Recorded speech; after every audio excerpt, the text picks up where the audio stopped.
I'm Teisha Bader with Shalom TV's News Update. The Jerusalem Post reports that U.S. President Barack Obama called Israeli Prime Minister Benjamin Netanyahu on Monday to congratulate him on, quote, his party's success in winning a plurality of Knesset seats. Obama told Netanyahu he looks forward to working with the new government and reiterated his commitment to the, quote, deep and enduring bonds between Israel and the U.S., pledging to work closely with Israel on the shared agenda for peace and security in the Middle East. Meanwhile, earlier on Monday, former U.S. Ambassador to Israel Martin Indyk spoke to Israel's Army radio about the relationship between Netanyahu and Obama, which is often seen as strained.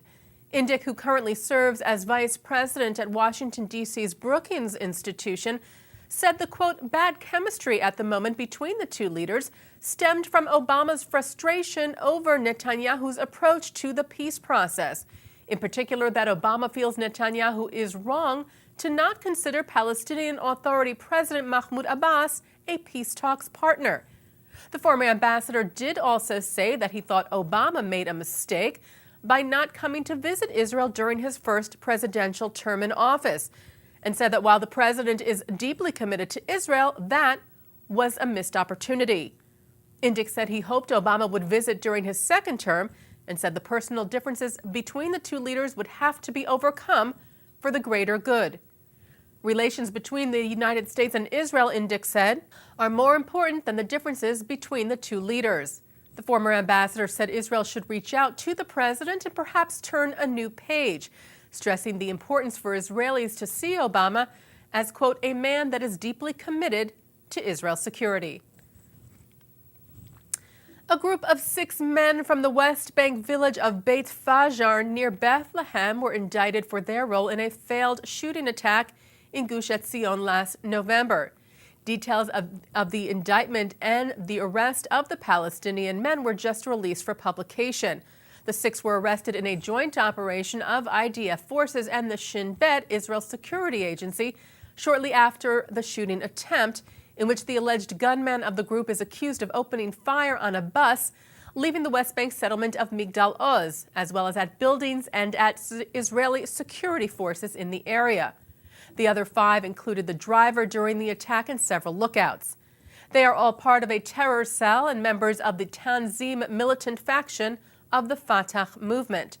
They were indicted on charges including attempted first-degree murder and membership in a banned organization.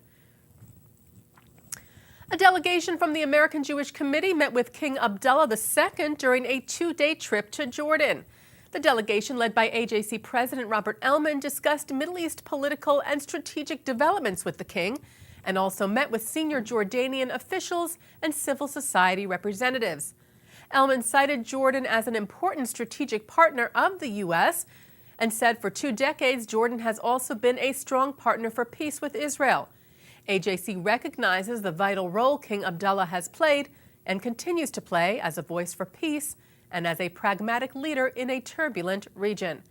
The delegation now heads to Jerusalem for a 3-day AJC Board of Governors Institute. An offensive cartoon that was posted in the London Sunday Times newspaper this past Sunday, which also happened to be International Holocaust Remembrance Day, has sparked outrage in the Jewish community and beyond. The cartoon, drawn by veteran caricaturist Gerald Scarfe, depicts Israeli Prime Minister Netanyahu building a wall on the bodies of Palestinians and using their blood as cement, with the caption, "Israeli elections, will cementing peace continue?" The cartoon itself and the timing of its publication has been strongly condemned, saying it invokes images of the classical anti-Semitic blood libel accusations against Jews. European Jewish Congress President Moshe Kantor said the cartoon was offensive in and of itself, but to publish it on International Holocaust Remembrance Day was sickening. Director of the Simon Wiesenthal Center's Israel office, Ephraim Zuroff, called the cartoon absolutely disgusting and said it makes all the talk of fighting anti-Semitism irrelevant.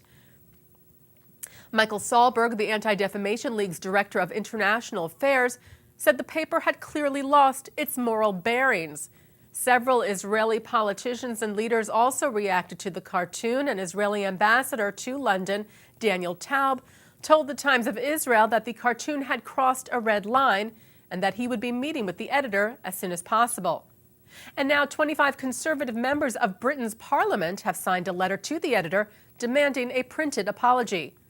A spokesman for the London paper had told the Times of Israel earlier that the cartoon was not anti-Semitic, but critical of the Prime Minister, saying, quote, it was aimed squarely at Mr. Netanyahu and his policies, not at Israel, let alone at Jewish people, unquote.